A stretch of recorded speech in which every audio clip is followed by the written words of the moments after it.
Hola, ¿qué tal? Saludos cordiales y bienvenidos una vez más a una nueva edición de nuestro programa de entrevistas de actualidad Ventana Abierta en Televisión Miguel Turra. Ya saben que se trata de un espacio televisivo en el que a través del formato de la entrevista nos asomamos a cuestiones que son de interés general para todos. Como bien saben todos ustedes, durante 7 días del 6 al 12 de junio, el Papa León XIV ha realizado un histórico viaje apostólico a España, donde ha pronunciado discursos centrados en la esperanza, en la solidaridad, en el compromiso con el prójimo, y de todo ello, de todos los mensajes que nos ha dejado y que ahora tenemos que interiorizar, pues vamos a hablar con don José Manuel Llario, sacerdote párroco de aquí de Miguel Turra, en la parroquia de Nuestra Señora de la Asunción de Miguel Turra. Don José Manuel, bienvenido y un placer. Muchas gracias, el placer también es mío y lo que esté en mi mano, pues alegría de compartirlo. Sí, porque precisamente la comunidad parroquial de Miguel Turra ha tenido la oportunidad de estar allí durante 3 días. Algunos han tenido la oportunidad de estar durante 3 días acompañando en este viaje apostólico del Papa. Cuéntanos cuántas personas de Miguel Turra, qué entidades, qué colectivos habéis estado allí presentes y qué es lo que habéis hecho. Pues mira, por una parte el Colegio de la Merced organizó su propia peregrinación, acogiendo a gente que también luego se interesó y han estado allí desde el viernes, sábado y domingo, los 3 días, durmiendo en colegios, pabellones y demás, y hasta un grupo importante, porque han ido 2 autobuses.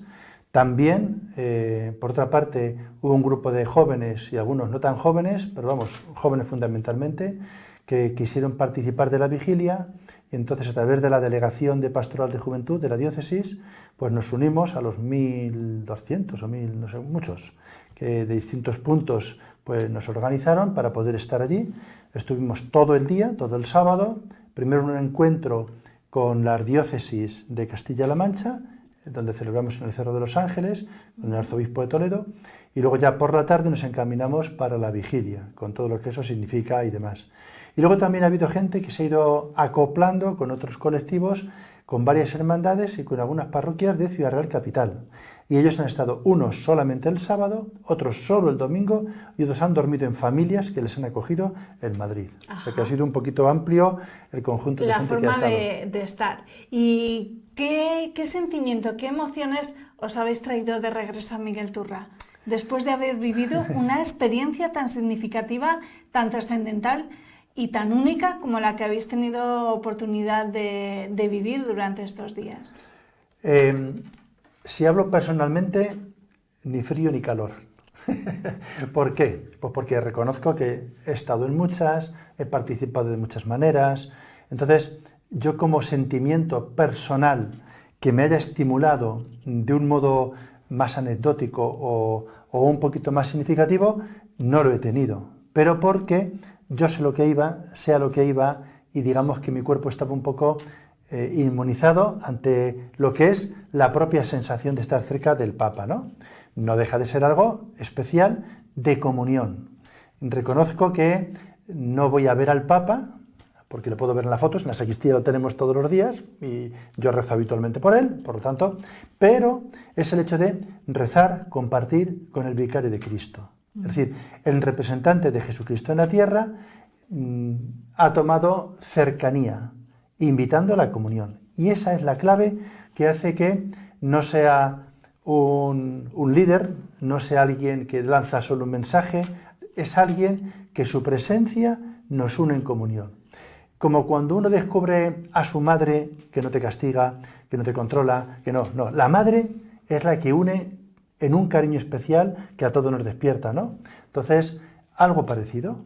Quien nos une en la comunión es el vicario de Cristo, que es el Papa. Por tanto, no se idealiza, no se idolatriza, simplemente pues nos ayuda. Ahora, a eso se une, pues que lleva poco tiempo, a eso se une su carisma, que lo tiene, y a eso se une un montón de pequeños o grandes detalles que se van acumulando. Cuando además ha habido una respuesta tan desproporcionada a lo que se esperaba, pues claro, la gente se sobrecoge y dice, ¿pero qué es esto? ¿Cómo es posible que haya esta multitud y haya este respeto? ¿Cómo es posible que la gente se agolpe pero no avasalle? ¿Cómo es posible que todos queremos estar en primera línea pero no nos pisemos? O sea, esto no es un concierto, esto no es un mitin, esto es un acto de fe. Y hasta cuando el Papa va por las calles y la gente aclama, es un acto de fe.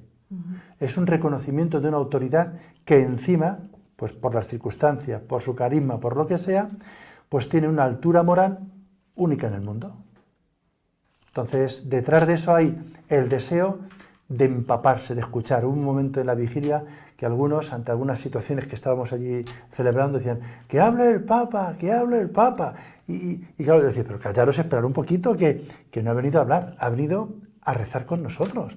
Dejad que la vigilia tenga su curso y su historia.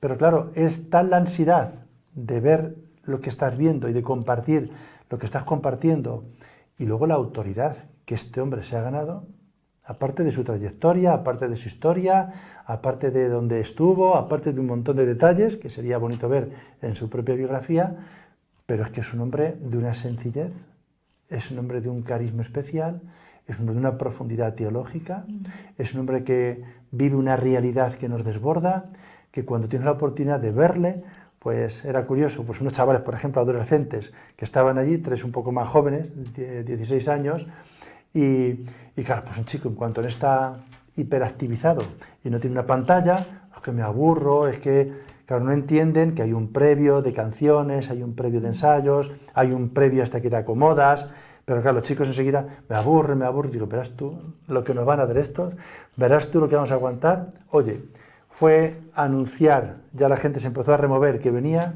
y es verdad que pasó muy despacio con el papamóvil, le vimos muy cerca, casi como estamos ahora, o sea, muy cerca le pudimos ver.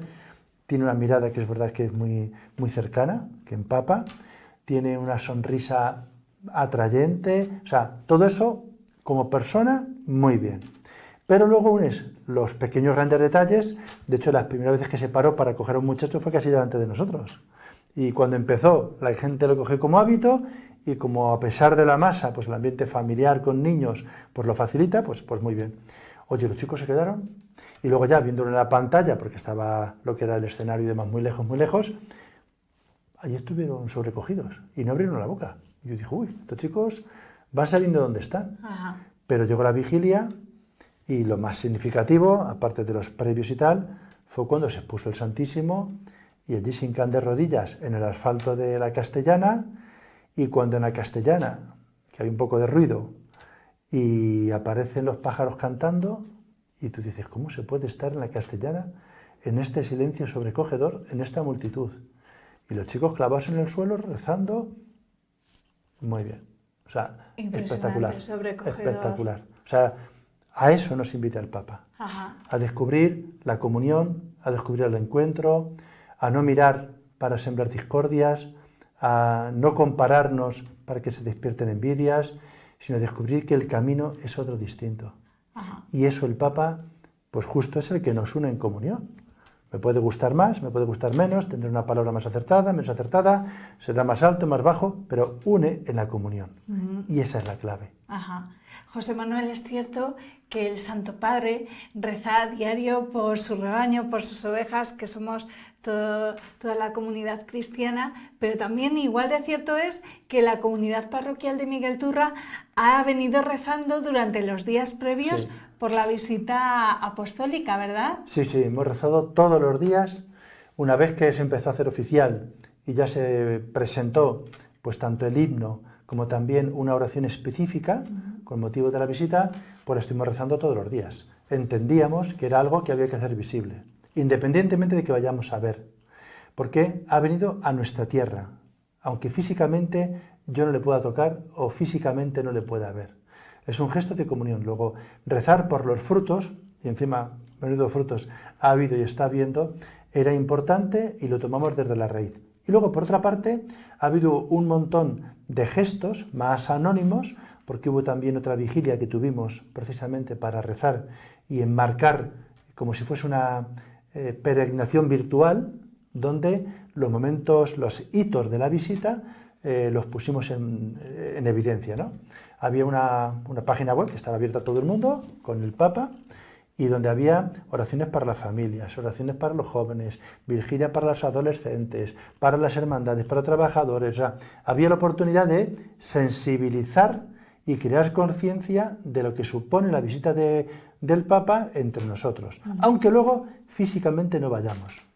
Y eso hay que distinguirlo porque a veces queremos más que ver y tocar, y lo importante es saber que está. Y cuando sabes que está, lo demás alimenta y lo fortalece, y te da gusto, como no. Pero yo he estado muy cerca de los papas en otros encuentros y tal, y como ha sido siempre en cuestiones de jóvenes, yo nunca he querido darle la mano, porque entendía que yo era un viejo, aunque fuese responsable de jóvenes, era el lugar de los jóvenes, no era el lugar de los... Quiero decir, hay cosas también que debemos aprender cuál es nuestro sitio, para acompañar, para estar y para fortalecer. Entonces, todo lo que ha sido previo ha sido con ese intento, pues lo que decía el himno, ¿no? Alza la mirada. Ajá. Que era una preciosidad. En relación a eso te quería preguntar, porque estás hablando de la importancia, más que del estar, la importancia del ser, pero en relación al lema, que es alzar la mirada, ¿cómo debe ser la mirada una vez que la levantamos y en consonancia con los mensajes que nos deja León XIV? Pues porque mira, no debe bastar con solo mirar, ¿no, José Manuel?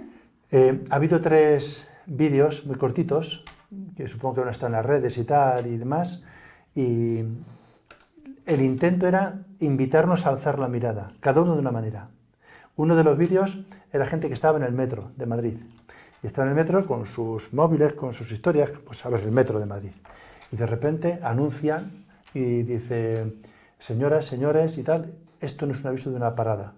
Esto es un intento de mirar en el interior de cada uno y pueden descubrir solo al que tienen enfrente.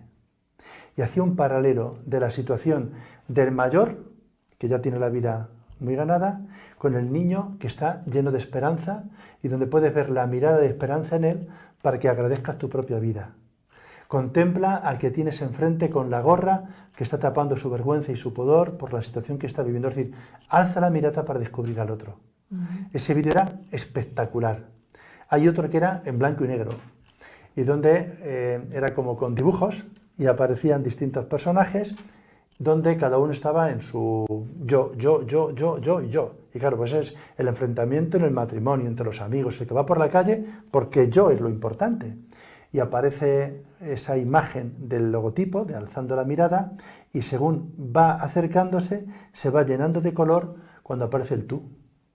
Entonces, cuando levanta la mirada, ya no es lo que yo siento, lo que yo busco, lo que yo necesito, sino lo que tú necesitas, hacia donde tú me abres. Entonces, los 3 vídeos van un poquito en esa dinámica. Y otro muy curioso, porque es como en un plato donde aparecen 2 personas y entonces pues tienes delante una persona que se describe y la otra persona que se describe. Y claro, son antagónicas. Y digo, mira, yo lo siento, pero contigo no podría coincidir. No puedo ser tu amigo porque tú tienes este perfil. Y de repente, cuando ya te has definido con educación, con respeto, te presenta a un amigo tuyo. Dice, hombre, bonito, ¿pero qué haces aquí? ¿Qué tal? Si eso que dices es cierto, no puedo ser tu amigo. Porque no te has dado cuenta que yo soy igual que el que tenías delante. Pero como soy tu amigo, todo me lo perdonas. Así que gracias por seguir siendo mi amigo. O sea, son vídeos muy cortitos que reflejan lo que es el intento de alzar la mirada. Ajá. Que cada uno en nuestro interior, pues al final nos llenamos de nuestras miserias y no miramos limpiamente a los otros. Efectivamente. Quizás el tener la mirada gacha nos lleva a un individualismo, ¿verdad, José Claro. Manuel? Y levantar la mirada nos abre al prójimo, a nuestro hermano, y es ese mensaje que nos deja León XIV. Tú fíjate, por ejemplo, si fuésemos capaces de mirar a cada persona con su historial clínico. Y dices, madre mía, esta persona está sufriendo de verdad. Pero yo veo que sonríe, yo veo que está disponible, yo veo que está atenta, yo veo que esta persona... Pero luego fíjate, tiene un carácter, Pero si todos mirásemos el historial clínico de enfermedades mentales, físicas, sociales, familiares, personales, seríamos mucho más comprensivos. Pero por eso o alzas la mirada por encima de lo que estás viendo o lo que estás escuchando, o al final nuestras relaciones están marcadas más por lo que nos separa que por lo que nos puede unir como personas. Y ha sido el trasfondo de todo el mensaje de su presencia entre nosotros. Efectivamente, José Manuel. Entonces, ¿qué significado espiritual es el que tiene para la Iglesia de España el hecho de que el lema de esta visita haya sido ese, alzar la mirada? Pues porque, a ver, esta visita realmente era una herencia del Papa Francisco, que se quedó con la espina de haber venido a Canarias, donde era un punto, pues como le pasó cuando visitó en Italia, qué vergüenza, esa palabra tan dura, tan cruenta que nos impactó a todo el mundo, pues la plataforma de Canarias se quedó ahí un poquito pendiente, él se puso mal y no pudo venir. Y él recogió el testigo del Papa Francisco. Entonces, para eso quería haber venido a Canarias. Dado que venía a Canarias, surgió, como en tantas cosas, pues la posibilidad de culminar la Sagrada Familia. Y entonces, claro, era un aniversario muy especial de Gaudí, se coronaba con la cruz y, por tanto, en un sitio nada menos como Cataluña, Barcelona, con sus historias, pues que hay una presencia del Papa, no ha dejado de ser testimonial, en un lugar de cierta animadversión, de mucho multiculturalismo y demás. Y luego ya una vez que estaba ahí, ¿cómo no va a ir al centro, a la capital? Así surgió la visita. Por eso se retrasó tanto. Y encima, como estamos en un clima tan peculiar como el que estábamos viviendo, pues claro, la Iglesia no se quiere meter en cuestiones de incidencia política o que pueda alterar el orden social. Entonces, la diplomacia vaticana, que es la mejor del mundo, cuida muchísimo todos esos detalles. Hasta que se cuadró toda la visita, pues se tardó muchísimo. Entonces, cuando aparece ya todo eso más o menos encajado, aparte de un montón de pequeñas piezas, por deseos del Papa e invitación de la propia Iglesia, pues surge el lema de alzar la mirada. Y entonces es un recorrido que no ha sido cronológico porque había que tratar de cuadrarlo bien, pero en el fondo es alza la mirada desde la cruz, desde la torre más alta de la Iglesia en todo el mundo, que es la cruz de la Sagrada Familia, desde la mirada más alta, desde la cruz, aprende a contemplar a toda la humanidad sufriente y aprende a acercarles la buena noticia y la puerta a la esperanza, que se culminaba en Madrid. En ese encuentro, por una parte, con jóvenes y por otra parte, el Día del Corpus, que para muchos es un problema, por la tradición que tiene el Corpus en nuestra tierra, no digamos cómo estarían en Toledo con lo que ellos celebran. No quiero pensar los intentos de que hubiese ido a Toledo el Día del Corpus, pero el Día del Corpus, el Día del Cuerpo, el Día de la Unidad, el Día de la Comunión, centrarlo en la Eucaristía, que es donde la cruz se encarna y está presente entre nosotros. A partir de esa encarnación en la cruz, no podemos olvidar que la cara más visible de la caridad, de la Eucaristía, está en la acogida y el acompañamiento. Y de ahí desplazarte a Canarias para que nunca se nos olvide que no podemos poner fronteras para echar a nadie, sino puede haber fronteras para organizarnos, que ha sido un poco el trasfondo del mensaje del Papa, para que descubramos que ninguna persona, cuando cruza una frontera, pierde su dignidad.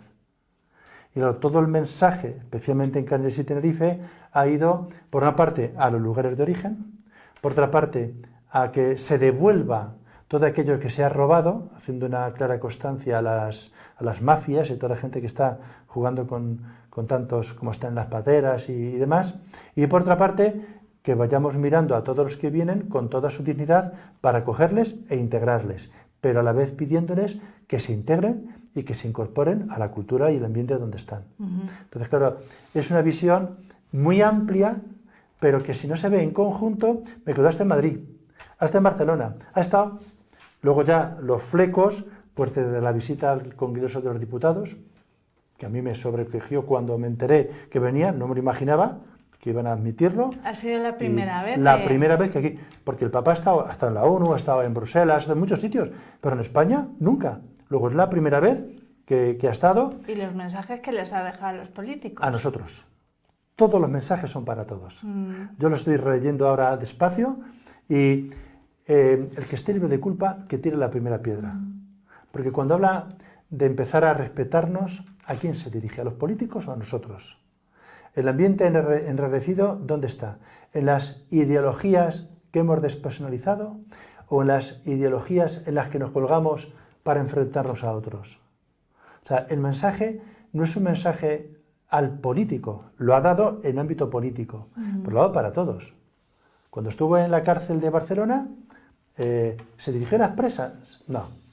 Se dirigió a ellas ofreciéndoles cariño, acogida, claridad, pero cuando les dijo esa frase lapidaria, Dios te quiere como eres, pero te sueña mejor. ¿Esa frase es para alguien que está en la cárcel o es para todos? Hombre, está estimulando a una persona que está en la cárcel, pero que tiene toda su dignidad. Pero esa frase, como el resto del mensaje, ¿no?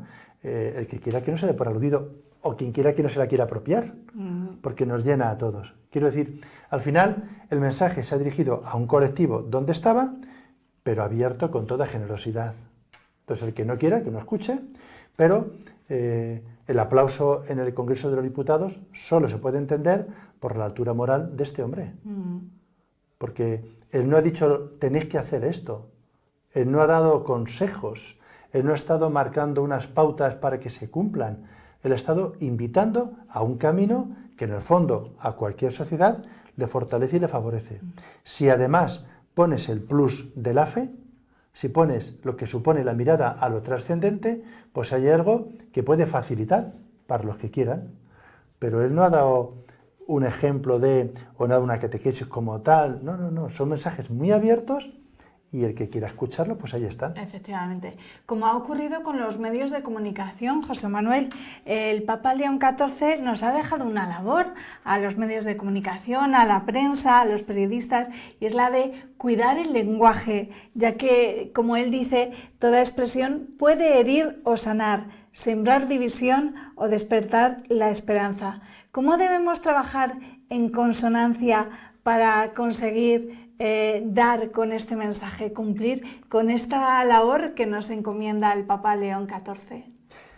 Y que, como bien dices, hace alusión o puede ser extensivo a todos, aunque este vaya específico para los medios de comunicación. Yo se me lo he apropiado, porque una de las claves es salvar a la persona.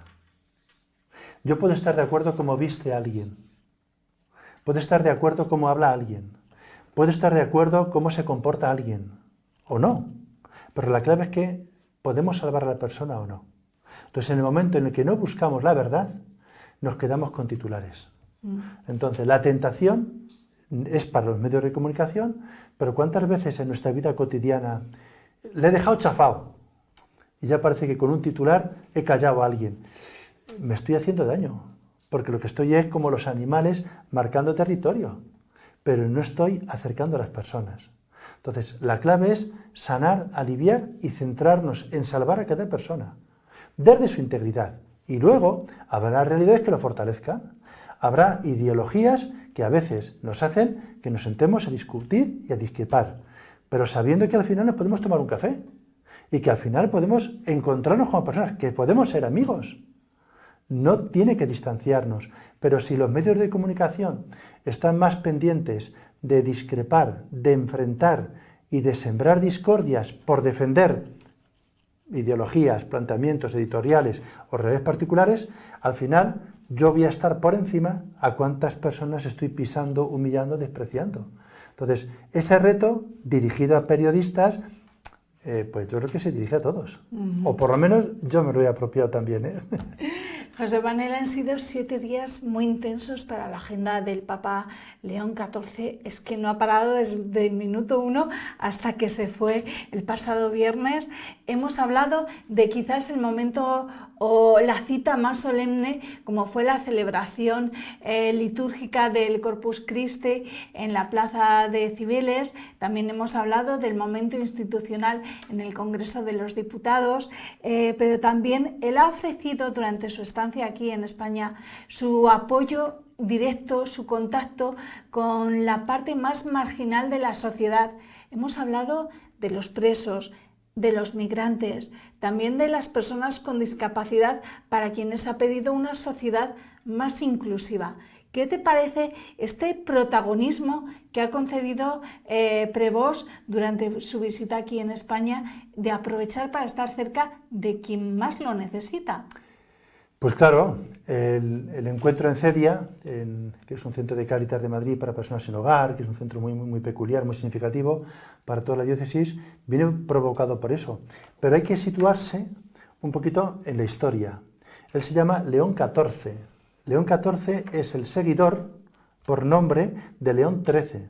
León XIII fue un gran papa vinculado a la doctrina social de la Iglesia, la Rerum Novarum, cuando toda la encíclica que tiene que ver con los sindicatos y, bueno, pues toda esa reivindicación cuando la Revolución Industrial y demás, pegó un cambio en el momento en que él, justo unos días antes, había promulgado, y le presentó él, personalmente, una encíclica con otra revolución que está viendo ahora, que tiene que ver con la inteligencia artificial, que en el fondo es con un modelo de persona. León XIII defendía un modelo de persona donde pues, la industria o la industria en cadena o esa revolución industrial no debía anular o no debía provocar la explotación o el alejamiento de la persona de unos derechos. Todo aquello, claro, cuando uno lo estudia y lo ve, se da cuenta que lo que ha hecho el Papa ha sido prolongarlo. Entonces, un hombre de tanto contenido social, no podemos olvidar que ha sido misionero mucho tiempo en Perú, y el Papa Francisco lo envió luego como obispo otra vez a Perú a la misión. Luego toda la doctrina social de la Iglesia la tenía en su esencia. Luego todo momento que le han dejado y que ha sido posible ha sido un encuentro con los colectivos, digamos, no tan visibles, pero él ha querido hacer visibles. Por ejemplo, ha habido detalles con los matrimonios. En una sociedad donde el matrimonio está descafeinado, porque da mucho miedo el compromiso, porque da mucho miedo el decirle a alguien que le quieres para siempre, porque la temporalidad juega con nosotros. Luego, ha tocado el tema de los matrimonios, ha tocado el tema de los niños, que llama mucho la atención, pero que empezó cogiendo uno, y claro, pues ya en cuanto vio un padre a su hijo, pues claro, todos querían llevar a su hijo, pues lógico, para que sean bendecidos. Pero en el fondo, ¿qué está diciendo? Está diciendo lo importante que es la natalidad, lo importante que es la vida en familia, lo importante que son los niños, lo importante que es un mundo donde los menores no estorban, forman parte de nuestra entidad. Entonces, el progreso no puede quitar el progreso familiar, el progreso de los niños, el progreso de la convivencia. Si a eso le unes la cercanía con colectivos directamente de discapacitados, de presos, de las personas que no tienen suficientes recursos, de los inmigrantes con o sin papeles, claro, es hacer visible. Entonces, aprovecho que estoy aquí para que todo el mundo se acuerde de ellos. Aprovecho que está la cámara para que se apunte a donde hace falta mirar de verdad. Aprovecho mi imagen para que se despierte la imagen de aquellos que no están en esta imagen. Entonces, como la altura moral la tiene porque lo ha defendido y lo está defendiendo, las imágenes han hecho el resto. Entonces nos ha puesto en valor no solo las multitudes, las masas, los encuentros tan significativos y que por las calles se hacían evidentes, sino toda esa realidad que no puede acercarse, pero que también forma parte de nuestro mundo. Y ha sido muy bonito. Haciendo referencia más profunda y más concreta a una de estas realidades, es la de los migrantes, y Prevost ha hecho especial hincapié en la crisis migratoria pues que estamos viviendo, ¿no? Y que sobre todo los migrantes están sufriendo. Él pide que no se normalice la tragedia en el mar y recuerda que la dignidad humana no tiene pasaporte. Yo creo que esto es algo que debemos grabarnos a fuego. La dignidad humana no tiene pasaporte y la Iglesia no puede permanecer muda ante este sufrimiento. ¿Qué debemos hacer el resto de sociedad ante esta tragedia humanitaria que estamos viendo y ante la que no podemos permanecer impasibles, escuchando las palabras que nos ha dirigido el Papa León XIV?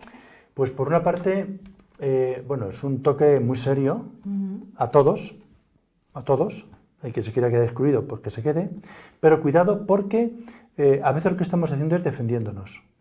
Claro, es que si vienen muchos inmigrantes, las listas de espera se prolongan. Es que si vienen inmigrantes, los colegios se llenan de... Es que si hay inmigrantes, la delincuencia aumenta o disminuye. Es que si vienen... Mira, esos son modos de jugar a la defensiva. La clave son personas. Y los delincuentes estamos en todos los sectores de la sociedad. Y a veces los que estamos aquí ordinariamente con tantos derechos y un bienestar social muy acomodado, somos los primeros que hacemos mal uso tanto del servicio sanitario como de otros servicios. Luego, hay un toque de conciencia para todos. Ahora bien, ¿que hay que regularlo? Por supuesto. ¿Que hay que estructurarlo? También. Pero no podemos jugar con nosotros.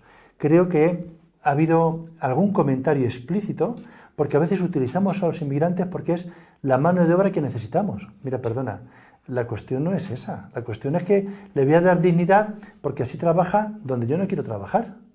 Yo quiero que vengan, pero para que cubran esos espacios que yo no estoy cubriendo. Eso es la utilización de la persona. Me gustaría que mis hijos los utilizasen así. Me gustaría que mi familia fuese también calibrada en función de esa realidad. Yo tendría dignidad por lo que valgo, por lo que sé hacer, por la utilidad, porque hago lo que otros no quieren. O sea, creo que el planteamiento es mucho más hondo y mucho más profundo. Entonces, acoger al inmigrante es descubrir a la persona. Independientemente de donde venga, como esté, a acoger a la persona. Lógicamente que se integre como le pido a cualquiera. Lógicamente que participe de nuestra cultura como le pedimos a cualquiera.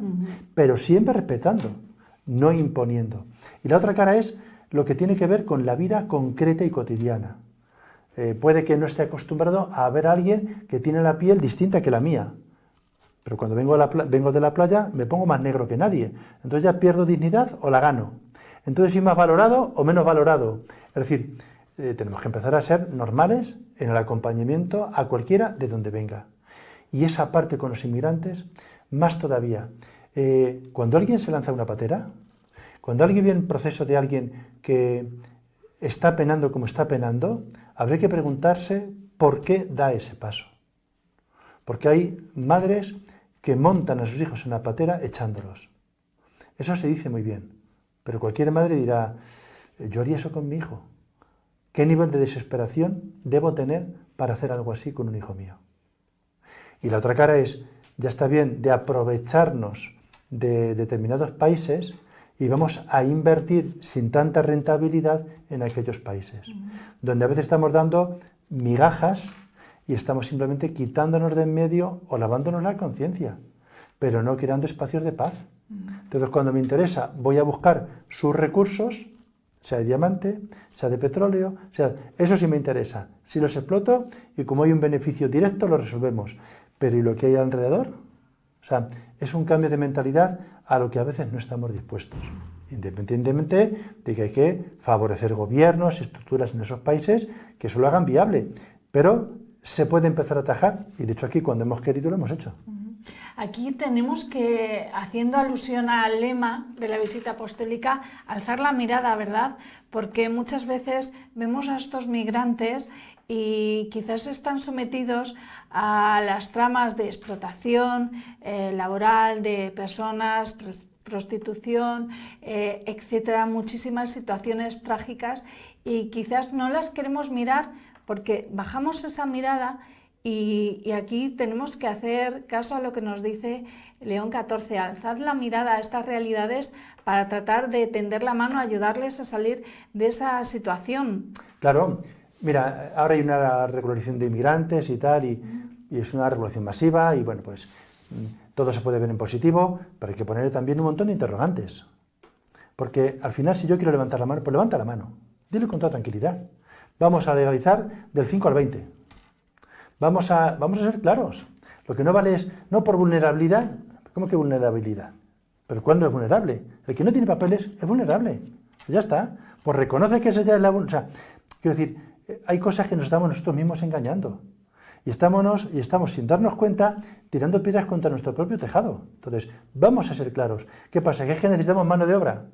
Pero entonces, no voy a decir que voy a regularizar a los inmigrantes porque confío. No. Es porque necesito de su mano de obra barata. O porque van a hacer lo que yo no quiero. Pero vamos a ser claros. O solamente meten esa en aquellos que juegan muy bien al fútbol y entonces no tienen problema de papeles. Porque esos vienen y no les pasa nada. Pues claro, como esos vienen y nos entretienen y se les paga bien y no pasa nada, ahí no tenemos problema de conciencia. Pero también son inmigrantes, o no lo son. Entonces, o alzamos la mirada, pero desde abajo, desde la raíz. Claro, es que este papa viene de Perú.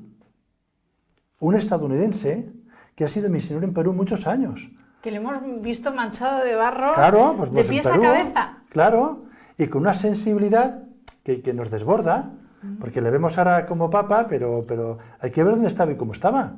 Porque en el fondo se le nota la sonrisa que tiene, en parte es porque no puede abrir mucho la boca de un golpe que le dieron. Por ejemplo. Cuéntanos esa anécdota que no la... Hasta ahí se puede decir. ¿Sí? Sí. O sea, es decir, claro, porque cuando estás en determinados sitios, pues no todo el mundo te trata idealmente. O sea, entre la pobreza también hay delincuencia. Entre determinados sectores y determinados lugares, pues hay enfrentamientos. Pero vamos, ahora en vísperas de un viaje a Tierra Santa, pues comentando con un señor y tal que está allí, uno de los que está en custodia de Tierra Santa, y la gente, no, pero se puede ir, ¿cómo está aquello? Y dice, mira, la gente vive en Israel bien y no le pasa nada y tal, pero las bombas. Y ya este hombre decía dos cosas, ¿no? Y una era curioso. Dice, mira, yo he oído un bombazo en mi vida. Ah, sí, tal, sí. En Burgos. Le pilló un atentado y ese es el bombazo que escuchó. Y lleva en Jerusalén, son 30 y tantos años. Por tanto, si quieres miedo de bombas, es lo que hay. Entonces, y luego contaba otra anécdota, dice, y luego otro que murió precisamente por unas circunstancias fuera de normal, fue un amigo mío, también en Burgos, que le pilló un coche. Aquí alrededor, o sea, cuando queremos, para las noticias, hombre, Gaza es otra cosa. Gaza es otro, pero lo que es Tierra Santa, lo que es Israel, entonces las noticias a veces las vemos por un montón de filtros, porque es lo que nos quieren contar. Lo importante de este hombre no es que haya sufrido alguna agresión. ¿Quién no la ha sufrido? Pues al final todos habremos sufrido de un modo o de otro, pero son heridas que forman parte de nuestra vida, de nuestra historia y no más. La clave es que todo eso le da un bagaje y una historia y le ha hecho tener una autoridad moral que ciertamente pues a todos nos sobrecoge. Una autoridad moral que Donald Trump se atrevió a atacarla mundialmente, claro. no le importó. Pero el Papa León XIV, con su templanza, con su inteligencia, supo plantarle cara, no se vio amedrentado, que muchas veces los líderes políticos se echan a temblar cuando Donald Trump abre la boca. Y sin embargo hemos visto a Prevost cómo no se callaba ante Donald Trump y le contestaba frente a la tragedia, al drama humanitario que estamos presenciando en la Franja de Gaza. Claro. Una cosa es la solución, que puede que no tengamos la respuesta inmediata, que no sepamos cómo acometerlo, que sea más o menos difícil, pero lo que no podemos hacer es vivir en la justificación. Entonces, para justificar nuestros planteamientos, en este caso la invasión o la actuación en Gaza, o el apoyo a Israel, que es legítima defensa, pues tiene que buscar algún modo de defenderse ante los ataques que recibe y tal, pero otra cosa es la proporcionalidad.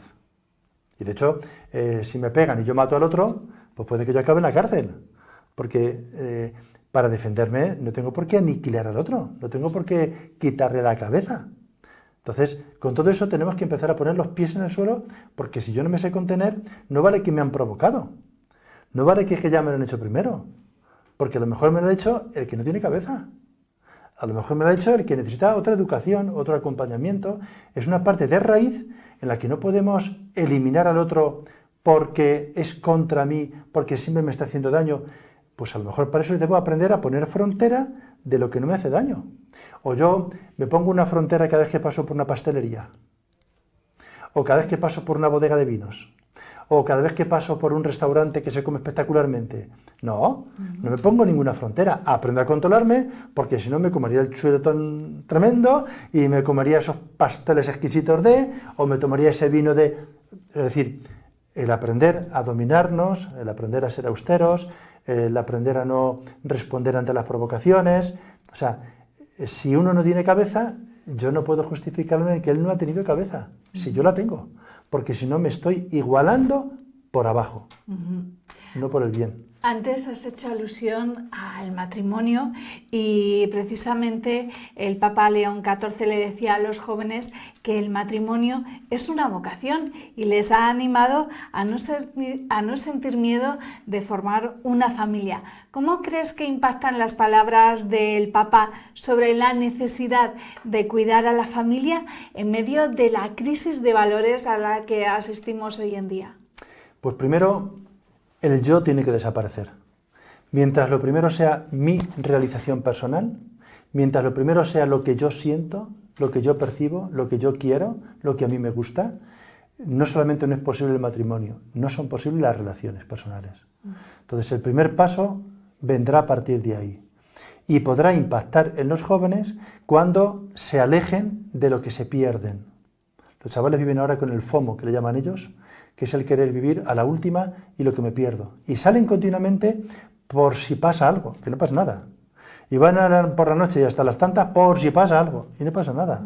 Entonces, esa ansiedad que se les ha generado de no perderme, de que no se me pase, pues al final, en la vida, como decíamos vulgarmente antes, se nos va pasando el arroz. Y cuando el arroz se te pasa, no lo recuperas. Entonces, si realmente hay capacidad de amor, hay capacidad de encuentro. Y al haber capacidad de encuentro, puede haber relación. Luego tú mides hasta qué punto eres capaz de vivir una relación. Y la relación es para siempre. De hecho, cuando tú quieres a alguien, lo que no quieres es olvidarle. Y cuanto más, mejor. Y lo que te duele es que haya distancia. Pero da miedo mirar al futuro. Hay una parte que se está perdiendo bastante, que es la mirada, para un creyente, que es una mirada escatológica, mucho más allá, que el presente no nos puede anular. Entonces, cuando somos capaces de mirar con mucho más futuro, alzando la mirada, es cuando realmente nuestra vida va teniendo sentido. La vida matrimonial, ahí es donde puede encajar. Pero no es porque te gusto o me gustas, te quiero o no me quiero, estoy cerca o no cerca, me aprovecho de ti, te aprovechas de mí. Al contrario, ¿podemos construir un mundo mejor desde la raíz de nuestro encuentro? ¿Podemos empezar a sembrar una esperanza de que las relaciones pueden ser distintas? Ese es el matrimonio. Entonces, claro, choca cuando ves un matrimonio que lleva mucho tiempo, cuando sería lo lógico. O tú cambias de padres cada mes. De padres no cambiamos cada mes. Sí. Pero cuando mantenemos distancia con nuestros padres, nos duele. Si fuésemos capaces de asociar las relaciones humanas como las queremos relacionar algunas veces, es que tengo mis amigos de la infancia. ¿Los conservas? Claro. Y eso nos llena. Y te encuentras con ellos como si fuese ayer. Porque hay una raíz. Pues la vida matrimonial es empezar a descubrir esa raíz. Pero da miedo porque parece que todo está más vinculado a que me puedo equivocar, a que me puede salir mal, cuando lo que me cuesta es descubrir la mirada en profundo de la persona. Porque no te enamoras pasionalmente, aunque te enamores pasionalmente cuando eres un joven. Pero al final te enamoras de la persona. Ajá. Y las arrugas de la persona son parte de las heridas que se han compartido. Entonces hay una belleza que se va descubriendo y que hace vivir la pasión matrimonial, la vida, la relación de la pareja, con mucha más hondura de lo que se hace ordinariamente.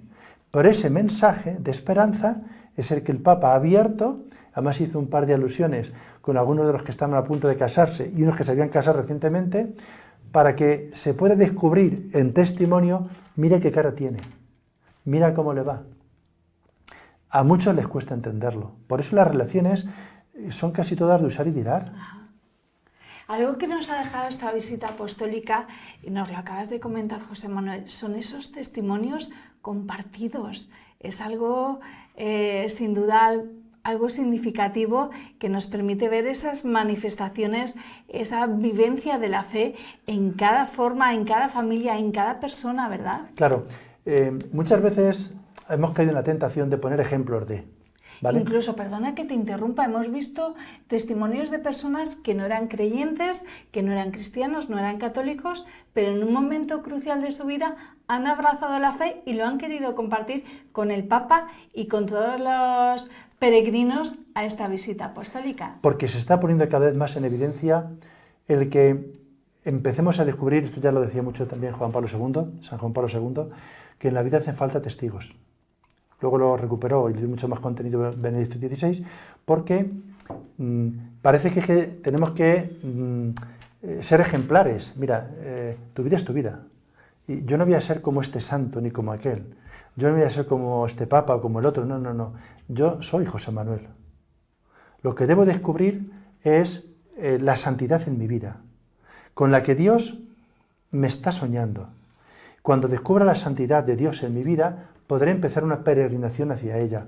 Pero yo no voy a ser como otra persona porque yo tengo este carácter, estas circunstancias, esta historia. Entonces se está poniendo cada vez más el acento, y es verdad que en este tipo de encuentros antes no existían y ahora se van mostrando mucho más, son testimonios. Es decir, hay personas que cotidianamente, anónimas, el santo de al lado, que diría el Papa Francisco, es alguien, y es alguien que no es que sea ejemplar, pero que está buscando a Dios, pero que es feliz, pero que su vida te puede ayudar a descubrir que tú también puedes dar el paso, en tu realidad y en tu momento. Luego, nadie es mejor que nadie. Yo puedo ensalzar bondades de una persona, pero cuando miro su historial, es cuando puedo descubrir si está más o menos cerca de Dios, si está más o menos cerca de la bondad, si su camino es de verdad una peregrinación o se ha estancado sin alzar la mirada. Entonces, los testimonios, que insisto, cada vez en la vida de la Iglesia se van poniendo más en evidencia, nos están ayudando a descubrir caminos de identidad, porque, por otra parte, se está perdiendo la identidad personal, la identidad social, la identidad familiar, la identidad del ser humano. Entonces, estamos tan perdidos que podemos ser cualquier cosa. Pues como pasa hasta con los Terian, pues los respetas porque cada uno será lo que quiera, pero yo creo que como sigas por ahí te vas a hacer daño. Pero, en fin, si tú quieres comer en el suelo, come en el suelo. Yo prefiero comer en la mesa. Y si puede ser dignamente, y pues ya está. O sea, una cosa es el respeto a la persona en su dignidad, otra cosa es la identidad. Todo lo que nos ayude a encontrar la identidad nos fortalece. Y eso en el trasfondo, de hecho, la encíclica del Papa tiene un documento previo del Dicasterio para la Doctrina de la Fe que, hombre, no es de divulgar porque es muy denso y tal, pero que tiene que ver, se llama Quo Vadis Humanitas, ¿hacia dónde vas, humanidad? Y tiene que ver con ese perfil humano, con esa antropología donde parece que todo da igual, parece que todo se puede elegir, parece que todo puede cambiar, pero cuidado, porque hay cosas que no pueden cambiar. Tú lo quieres cambiar, pero vuelve a su ser. Tú puedes mezclar el aceite y el agua, lo que quieras, pero al final el aceite se pondrá en su sitio y el agua en su sitio, aunque lo mezcles. Entonces, si esa identidad en la base, en lo importante, lo podemos reconocer, estaremos haciendo un favor importante no solamente a una o dos personas, sino a una generación entera que está muy perdida. Basta ver los chavales. Estás haciendo alusión a la dignidad humana y precisamente León XIV pidió una renovación moral y no solo técnica para resolver problemas de la sociedad, y concretamente el sector empresarial le pidió que reconozca eso, la dignidad humana del trabajador. ¿Qué significa esto en la práctica para un católico? Pues que la vida no es solamente salario y la vida no es solamente compensación salarial. La vida tiene mucho de dignidad y por lo tanto el dar trabajo es dar dignidad a la persona. Pero a la vez el trabajador debe encontrar que el trabajo no es solo por un salario, sino porque es algo que te está dignificando y fortaleciendo como persona. Luego, todo aquel que tiene oportunidad, todo empresario que puede ofrecer, debe tener cuidado para no buscar solamente el afán de lucro, no estar mirando solamente el salario como tal, sino el cuidado de la persona en su realidad. En ese contexto, estamos en un momento de cambio, de una nueva era, donde deberemos plantearnos hacia dónde queremos ir caminando, no solamente por tener más y mejores sueldos, sino la dignidad de un trabajo que fortalezca a la persona. Si en un momento León XIII hizo referencia al cuidado con las cadenas industriales que deshumanizaban, cuidado porque el uso de determinadas herramientas que están a nuestro servicio se pueden convertir en una esclavitud de la persona. La inteligencia artificial, determinados usos informáticos, las aplicaciones, las redes, que son para un beneficio, pero se pueden convertir en esclavitud. Basta ver lo que en la salud mental de tantas personas está provocando. Entonces, ¿es lícito cualquier ámbito para ganar un salario? Pues no. ¿Es lícito cualquier condición para que alguien esté trabajando? Tampoco. ¿Hay personas que tienen que realizar trabajos que son denigrantes, que son especialmente delicados? Pues también. ¿Cómo encontrar ese equilibrio? Es lo que debemos encontrar. Porque si no, al final, lo que vamos a defender es, pues con poquito, que yo tenga mucho dinero y que pueda vivir bien. Eso tiene el precio de que otros estarán pagando las consecuencias de mi bienestar, de mi comodidad y de mi salario. Y puede que tener determinado salario esté robándole a otro que no puede tener los medios y capacidades que yo tengo. El Papa León XIV durante esta visita a España también ha afrontado momentos que nos dejan de gran significado, por ejemplo, el encuentro con los obispos y a quienes les pedía responder a los abusos sexuales en la Iglesia con escucha, verdad, justicia y reparación. Él mantuvo un encuentro con las víctimas donde subrayó que cada persona herida tenía que encontrar una acogida sincera y una protección. Claro, eso viene por toda una historia. Además, el encuentro lo tuvo con los de Repara, con gente que ya está siendo acompañada literalmente. Es verdad que ha habido protestas también en otros ámbitos y sitios, sí, pero también es verdad que cada uno aprovecha que hay de lo mío, en cualquier realidad, sea del tipo que sea. Entonces, la clave está que estamos en un mundo donde hay mucha perturbación, donde ha habido abusos que no se pueden consentir en ningún espacio, menos en la Iglesia. Pero también es verdad que como hay una historia que se ha marcado muy vinculado con la Iglesia, como si fuese la gran perjudicada, porque ha perjudicado a mucha gente, pues parece que es la única que tiene que restaurar y reparar. Pues habría que ver cuántas familias, cuántos abusos hay en todos los ámbitos y no se está tocando de ninguna manera. Pero eso no quita para que algo que ya se viene trabajando desde hace mucho tiempo se baje la guardia. Y de hecho hay ahora mismo un montón de controles, hay un montón de seguimiento, hay una precaución tremenda, pero nadie está libre de culpa, en ningún momento. Entonces, el que el Papa a los obispos les ha dicho eso, entre otras cosas, porque eso les ha dicho, además de, es para que no se baje la guardia y no nos acomodemos. Porque no es cuestión de que haya muchas o pocas. La desgracia es que hay tanta gente herida. O sea, la desgracia es que hay tanta gente que ha sufrido abusos y del tipo que sea de conciencia, sean físicos, sea del tipo que sea. El abuso es abuso. Y ahora vamos a entrar en mayor o menor gravedad. Y además que se tenga que pagar como corresponde, penalmente, civilmente y eclesiásticamente.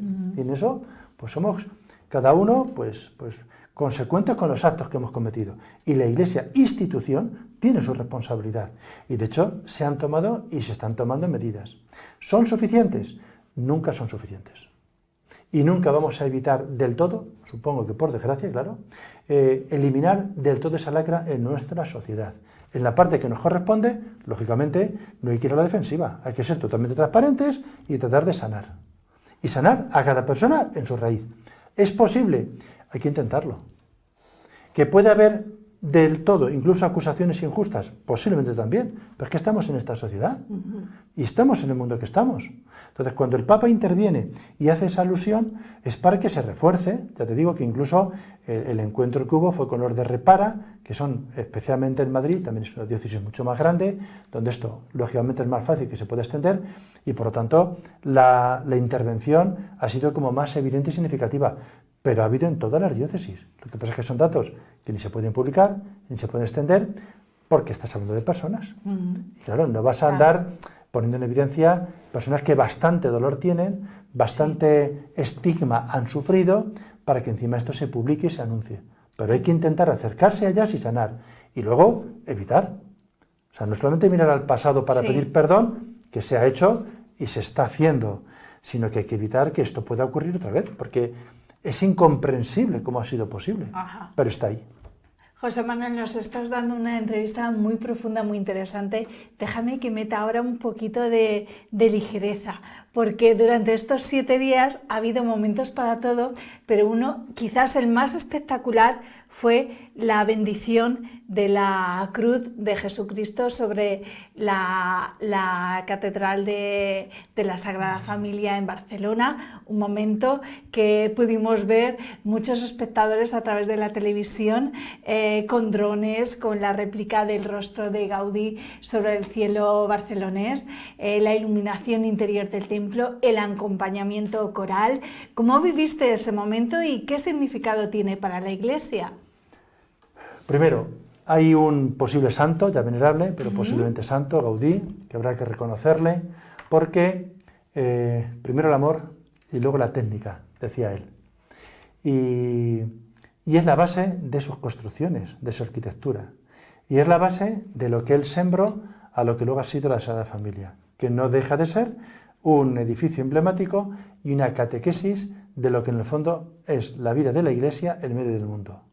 Para eso hay que situarse en el fondo de lo que son todas las catedrales, que lo que se pretende es encontrarse, cuanto más antiguas más, un lugar donde la naturaleza te lleva al encuentro con Dios. Lo que pasa es que Gaudí es otra cosa distinta y claro, entras en la Sagrada Familia y lo que estás viendo es una selva, porque estás viendo flores, estás viendo palmeras, estás viendo, dices, vamos a ver, ¿estoy en un templo o estoy en medio de una selva? Porque es espectacular, el mismo colorido es lo que intenta reflejar. Luego, la misma estructura que tiene de la Sagrada Familia, de la cara de la Pasión, culmina, pues lógicamente, en Jesucristo y la cruz que redime, con doble mirada. Una parte, claro, cuando ves la presentación y la bendición, pues tiene una connotación, pero muy reducida porque es para un momento, que fue el espectacular de los fuegos artificiales, de todo lo que es provocar, nada menos que en el corazón de Barcelona, un momento de silencio, de recogimiento, de misticismo, de apertura a lo trascendente, donde resulta que 3 niños recogen todo el sonido y nos hacen mirar hacia lo alto. 3 niños que poco a poco van iluminando con un coro que va llenando el silencio, provocando el silencio y haciendo posible que la mirada no se quede solo en los 3 niños, sino en todo lo que hay alrededor, donde cuando empiezas a levantar la mirada no sabes dónde mirar, porque era todo tan espectacular, tan llamativo, y donde se pretende, que lo que quería Gaudí, es que la cruz ilumine durante el día y durante la noche. Por eso tiene esa estructura. Y tiene que estar brillando de la misma manera para que sea un foco donde la bendición no desaparezca en ningún momento del día. Entonces se iluminó por primera vez y ya no se apagará nunca, ni por el día ni por la noche. Por la luz, por el día, con esa iluminación que tiene, no tanto visual, sino lo que refleja la cruz por encima de cualquier otro edificio, y por la noche con la propia luz para que nadie se encuentre a oscuras. Ajá. Ese es el objetivo y de ahí se pretende. Luego ya el resto habría que situarse, esto sería muy largo, cómo se fue iluminando en función de lo que significa cada uno de esos momentos, de los apóstoles, de la cruz, de la estrella de la Virgen María y de la otra que queda pendiente y que, bueno, dentro de 10 años esperemos que se pueda terminar. Ojalá sea así. Bueno, a modo de conclusión pastoral, ¿cómo valoras este viaje apostólico de León XIV y cuál dirías que es el mayor desafío de esta visita apostólica que plantea a la Iglesia y a los fieles para el futuro inmediato? Pues mira, por una parte, recogiendo ese esquema donde se nos ha ido abriendo puertas, no olvidemos el valor que tiene la cruz, no olvidemos el valor que tiene la comunión y no olvidemos la importancia de la caridad sin condiciones. Son los 3 ejes en los que no debemos despistarnos. Por otra parte, el diálogo en este mundo donde podamos abrir puertas.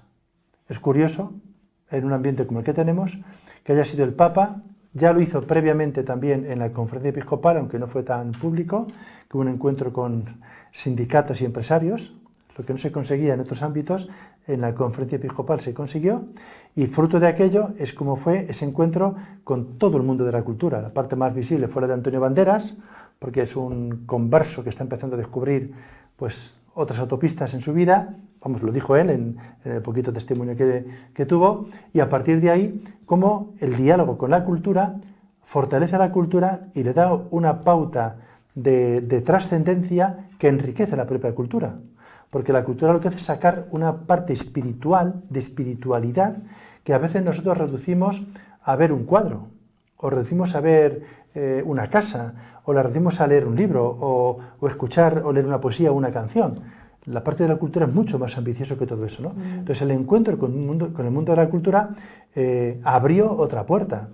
Voy a contar una pequeña anécdota referente a Niña Pastori, que estuvo también en el encuentro, y hizo referencia a la otra vez cuando ella cantó, cuando vino Juan Pablo II, en el 2003, ¿no? Entonces, esta vez ha sido en otro ámbito, pero en el fondo era recoger toda una historia, donde ella, lógicamente, ha madurado como artista, ha madurado también como persona, pero sigue manteniendo una cercanía donde el encuentro con Dios le da sentido a su vida. Cuando ella cantó, esta vez, no tuvo la repercusión que tuvo en Cuatro Vientos, o ha tenido más, depende de donde lo quiera situar. A lo mejor no ha tenido la misma visibilidad, no ha tenido el mismo eco, porque ha sido ante un grupo más reducido de gente. La otra vez fue, no sé cuántos hubo en Cuatro Vientos, pero una barbaridad.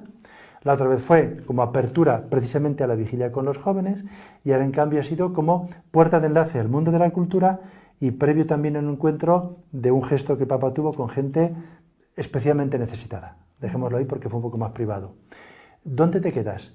Pues te quedas justo en la misión que ahora tiene la Iglesia, de volver a establecer lazos y alzar la mirada para no encerrarnos en nuestra mirada particular, en el culto, sí, en lo que sentimos, en lo que vemos, en lo que nos parece, sino que podamos empezar a sanar nuestro mundo, a aliviar nuestro mundo, a ofrecer puertas de esperanza.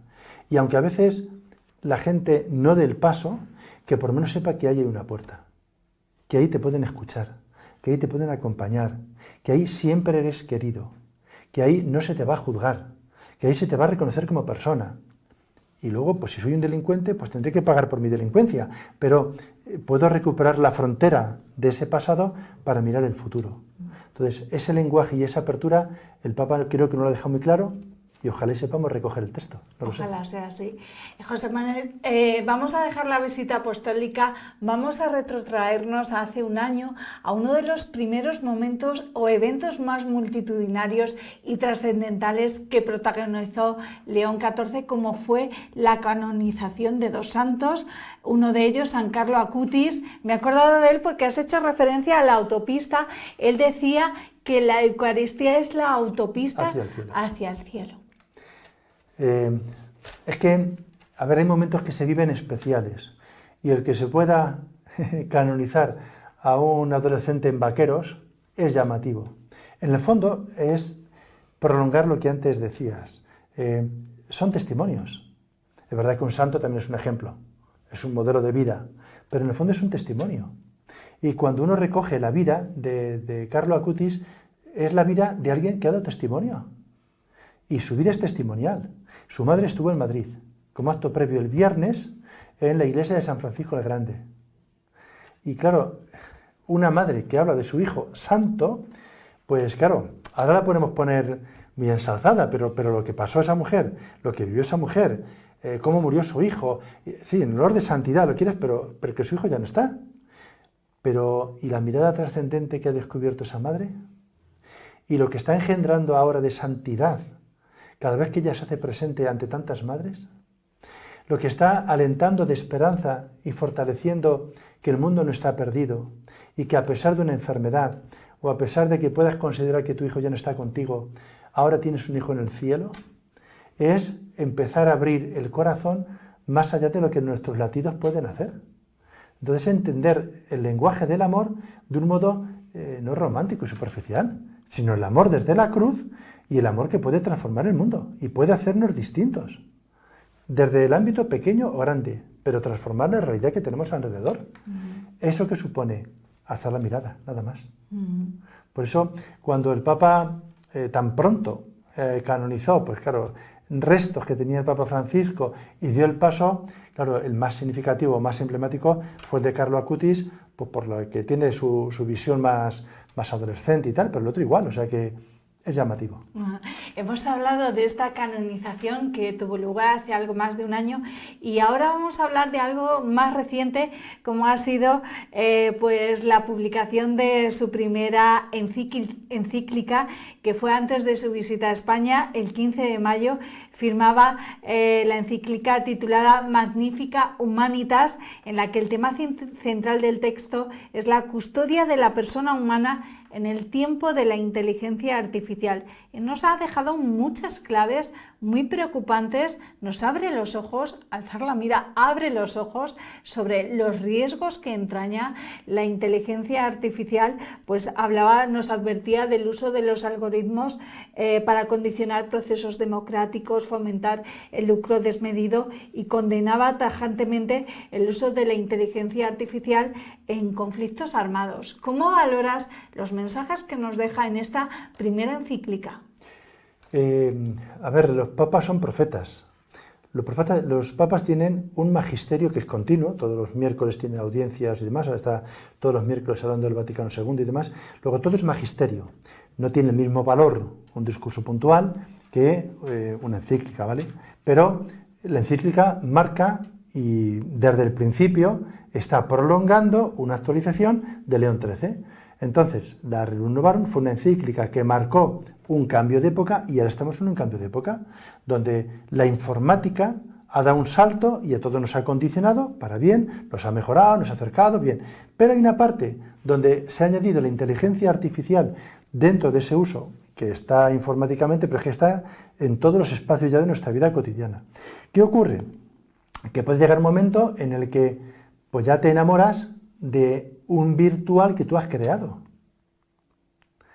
Puedes montar una familia con un ser que no existe. Pero es que encima puede llegar un momento donde los conflictos ya no los decidan las personas, los deciden las máquinas, porque todo va en porcentaje. Pero no es igual que el último que decide sea una persona a que sea una máquina. Cuando la bomba atómica de Hiroshima, un dato muy curioso es que le pusieron al presidente de Estados Unidos. Dice, mira, tenemos esta herramienta para matar a la gente. Con esto van a morir 2 millones de personas. Si la guerra se prolonga 5 años, van a morir 14 millones de personas. Con esto la guerra se va a acabar, con esto... Pero ¿quién decide eso? La inteligencia artificial toma decisiones que el hombre tiene que asumir. No puedo delegarlo en estadísticas. Tengo que tener todas las herramientas, pero yo decido. Entonces, hay cosas que puede facilitarnos, pero como nos vaya deshumanizando, habrá muchas relaciones que al final, pues como pasa a los muchachos, a ver qué le digo a mi madre, y le preguntan a la inteligencia artificial, vamos a ver, ejerce tu libertad.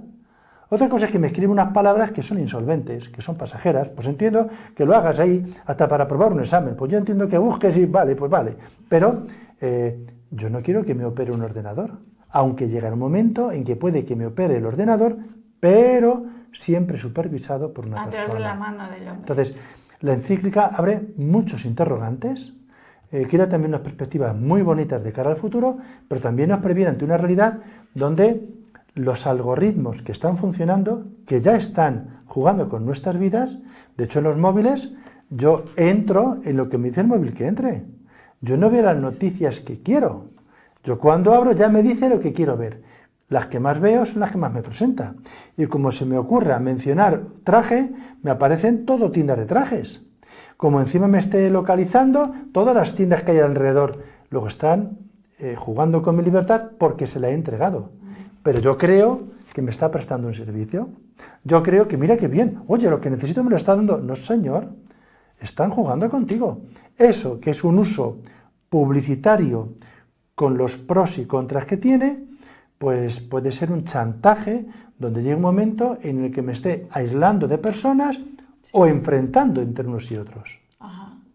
José Manuel, vamos a tocar ahora un tema más cercano geográficamente a nosotros, porque este año, concretamente el 9 de mayo, comenzaba el año jubilar habilista en Almodóvar del Campo, concedido por la Santa Sede. Este acontecimiento religioso y cultural conmemora el 500 aniversario de la ordenación sacerdotal y de la primera misa celebrada por San Juan de Ávila en su localidad natal, en Almodóvar del Campo. Sin duda van a ser 12 meses donde habrá multitud de peregrinaciones y se espera la llegada continua de fieles y grupos religiosos. No sé si desde Miguel Turra vais a promover participar en estas peregrinaciones, y háblanos de lo que supone la figura tan relevante de San Juan de Ávila, que además pues es paisano nuestro. A ver, es que los manchegos no nos sentimos orgullosos de nuestra tierra, y hasta que uno no sale fuera y ve la frontera de las montañas o lo que supone otras realidades, no valoramos el horizonte que supone poder mirar tan lejos que tiene nuestra tierra manchega, ¿no? Eso nos pasa pues incluso con los nuestros, que no los valoramos, los despreciamos, y pasan pues San Juan de Ávila, Santo Tomás de Villanueva, que mencionó el Papa, y algunos levantamos la mano diciendo: oye, pero que es de Ciudad Real, que te acuerdas de nosotros, que tal, que no sé qué. Pero bueno, es normal, lo mencionó, pero claro, mencionó la parte más visible, aunque no el nacimiento como tal. San Juan de Ávila nació entre nosotros. Luego, entre nosotros hay gente buena, entre nosotros hay gente que sigue dando testimonio, entre nosotros hay gente que ha abierto las puertas de muchas realidades. Y Juan de Ávila fue un adelantado a su tiempo en muchas cosas, desde el impulso que dio a seminarios, desde el impulso que dio a la formación sacerdotal, desde la claridad y contundencia de un mensaje donde lo importante era el encuentro personal con Jesucristo, el reconocimiento de cada ser humano como hijo de Dios. Es decir, abrió muchas puertas. Lo que pasa es que ha sido más reconocido y ensalzado cuando empezó la misión que cuando empezó aquí entre nosotros, vendiendo todo, porque era prácticamente un noble, y marchándose donde Dios le pedía. Entonces, claro, Almodóvar ha retomado todo eso, ha recuperado la casa de nacimiento, ha recuperado el oratorio de Santa Brígida, donde su madre rezó para tener un hijo, y vaya hijo que tuvo después. La cueva donde él estuvo retirado también. Tanto tiempo, es un lugar ahora donde se puede rezar y se puede visitar, y donde ya fuimos hace años, también otro año habilista, y donde no sabemos todavía la fecha, pero como parroquia también iremos a peregrinar, sí, para hacer otra vez el recorrido, y especialmente aquellos que no han tenido oportunidad de rezar allí, no solo ganar el jubileo, que ya es importante, sino empaparnos un poquito más de un paisano nuestro de esta envergadura. Efectivamente, hemos hablado de ese 500 aniversario de la ordenación sacerdotal de San Juan de Ávila, pero vamos a hablar, para cerrar ya la entrevista, de otro aniversario, y es que la diócesis de Ciudad Real conmemora el 150 aniversario de la creación del Obispado Priorato de las 4 órdenes militares: Santiago, Calatrava, Alcántara y Montesa. Pues una efeméride muy histórica que marca el nacimiento institucional de la actual diócesis. ¿Qué significa? Porque bueno, hay que recordar que fue el 4 de junio de 1876 cuando se publicó la bula papal del Papa Pío IX Ad Apostolicam para unificar la jurisdicción espiritual de las órdenes militares españolas. ¿Qué podemos resaltar del significado y la trascendencia de esta efemérides? ¿Qué supuso la creación del Obispado Priorato de las 4 órdenes militares? A ver, primero, el único obispo prior del mundo era el nuestro. Ya nos podemos sentir orgullosos, porque no hay ningún sitio donde tengan las 4 órdenes militares. Por tanto, bien, algo para sentirnos orgullosos. Luego, el único obispo que firmaba como obispo prior era el nuestro. Vale, lo digo por sacar un poco pecho de una anécdota que no tiene más valor que lo que tiene, ¿vale? Luego, recoger el valor histórico que tenían las órdenes militares, que estaban cabezadas, pero no tenían ese punto de referencia. Nosotros éramos arzobispado de Toledo. De hecho, no tenemos historia, no tenemos casi bibliotecas antiguas, y no teníamos catedral. Hubo que buscar una iglesia y convertirla en catedral. Entonces, no teníamos, porque éramos parte de Toledo. Pero hay un momento donde, por el valor que tienen las órdenes militares, intentan darle una territorialidad. Entonces, en esa bula se le concede, digamos, el territorio, para que no sea solamente, es decir, una cosa es la parte nominal. Por ejemplo, los castrenses dependen del obispo castrense. Pues un militar, esté donde esté, depende de ese obispo. O el Opus Dei. El Opus Dei depende de su propio obispo. Pero la Iglesia se define por territorios, fundamentalmente. aunque haya personas, pues de una orden religiosa, de una, bueno, lo que sea. Entonces, las órdenes militares les dio consistencia en un territorio donde más visibilidad tenía. Entonces, el espacio de Ciudad Real, lo que era la provincia, pues prácticamente es donde más estaban esas órdenes militares. Había otras órdenes, pero no pertenecían, como San Juan, pero las demás están. Se les da un poco de estructura, se les da territorio y poco a poco, bajo la mirada de un obispo, que fue un poco lo significativo, no fue un abad, no, fue un obispo, pues esa parte más visible por toda la rama religiosa que tiene, nos empezó a dar identidad. Cuando va pasando el tiempo y se va configurando la territorialidad de las órdenes militares, es cuando se descubre que lo que necesita realmente es el ámbito diocesano, que es lo que realmente marca una zona, porque el otro era personas, no zona, pero al coincidir prácticamente las personas con la zona, pues se dio el paso, luego ya más adelante, en el 81, que sea diócesis como tal, que es lo que propiamente nos define. Que aunque sean 150 años, en la historia de la Iglesia eso es una miseria, eso no es nada. Pues a partir de ahí es como hemos empezado a tener, primero, obispos priores, y ahora siguen siendo obispos priores, pero son obispo diocesano prior. Rigen a las 4 órdenes militares. De hecho, los caballeros de las órdenes militares tienen una presencia especial, una cierta vinculación, suelen pagar alguna beca en el seminario habitualmente a los seminaristas, o sea, tienen detalles y gestos sociales que la gente no los conoce, pero ahí están. Ajá. O sea, no solamente van con ropajes y van puestos ahí porque son nobles, porque son duques, marqueses, no. Hay detrás una labor social anónima, pero pública, que está ahí. Y lo sabe quien lo sabe, y quien quiera investigarlo, pues ahí lo tiene. Ajá. Pues ahí está ese 150 aniversario del Obispado Prioriato de la Diócesis de Ciudad Real. José Manuel Llario, sacerdote y párroco en la parroquia de Nuestra Señora de la Asunción de Miguel Turra, nos has regalado una entrevista muy interesante y muy profunda en torno a la visita apostólica de León XIV y muchas más cuestiones. Por lo tanto, te tenemos que dar las gracias por todo ello, por el testimonio que nos has dejado en esta edición de Ventana Abierta. Muchísimas gracias, ha sido un inmenso placer. Pues nada, gracias a vosotros y a vuestra disposición, lo que con humildad pueda hacer o sepa, cuando queráis y necesitéis, aquí estoy. Muchísimas gracias, José Manuel. Y a ustedes, señores espectadores de Televisión Miguel Turra y de Ventana Abierta, muchísimas gracias por acompañarnos una edición más. Les deseamos que sean muy felices y nos encontramos nuevamente muy pronto. Hasta entonces, sean felices.